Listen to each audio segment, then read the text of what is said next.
देश में गृह राज्य मंत्री अजय कुमार मिश्रा ने न्यूज 18 से खास बातचीत की है। उन्होंने ये कहा है कि देश में हिंदी की लोकप्रियता बढ़ती जा रही है। हिंदी में सरकार के कामकाज करने को लेकर बढ़ावा दिया जा रहा है। विश्व हिंदी सम्मेलन में भाग लेने आया है गृह राज्य मंत्री अजय मिश्रा टेनिया, इस वक्त हमारे साथ मौजूद हैं। अजय जी, राजभाषा विभाग में आपके साथ ही आता है और हिंदी उसका एक अभिन्न अंग है। आपको लगता है इस फीजी में आने से इसका प्रचार प्रसार और तेजी से बढ़ेगा? देखिए, ये जो लगातार प्रयास हैं हमारे देश के विदेश मंत्रालय के द्वारा ये कार्यक्रम किया जा रहा है, 12वां विश्व हिंदी सम्मेलन, और राजभाषा विभाग लगातार हिंदी का कैसे कामकाज बढ़े उसके बारे में लगातार प्रयास करता रहता है।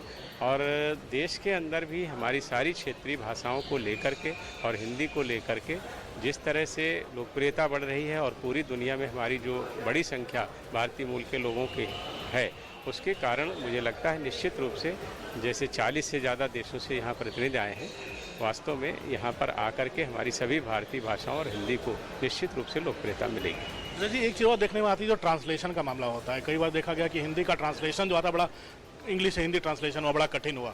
भारत एक बहुत बड़ा बाजार है, तमाम कंपनियां आ रही हैं, तो क्या आप लोग कुछ इस दिशा में काम कर रहे हैं कि हमारे जो इतना बड़ा बाजार है उसको उन्हीं की भाषा में इस्तेमाल हो सके?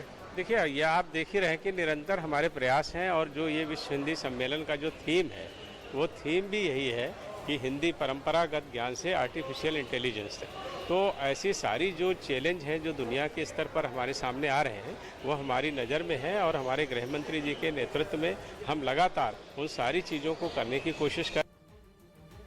इधर केंद्र सरकार जीएसटी के दायरे में पेट्रोलियम उत्पादों को भी ला सकती है। केंद्रीय वित्त मंत्री निर्मला सीतारमण ने इस बात के संकेत दिए।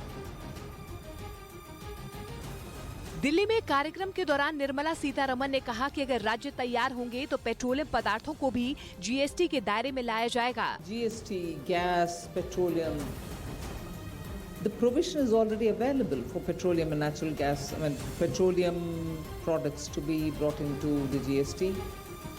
My predecessor had already made the window kept open. हाल ही में पेट्रोलियम मंत्री हरदीप सिंह पुरी ने भी पेट्रोल डीजल को जीएसटी के दायरे में लाने का जिक्र किया था। दरअसल पेट्रोल और डीजल पर अभी उत्पाद शुल्क लगता है, जिसमें राज्य की हिस्सेदारी भी होती है।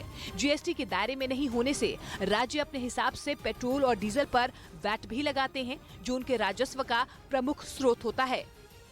उधर तिरुवनंतपुरम के भद्रकाली मंदिर में सजावट के मुद्दे पर बवाल हो गया।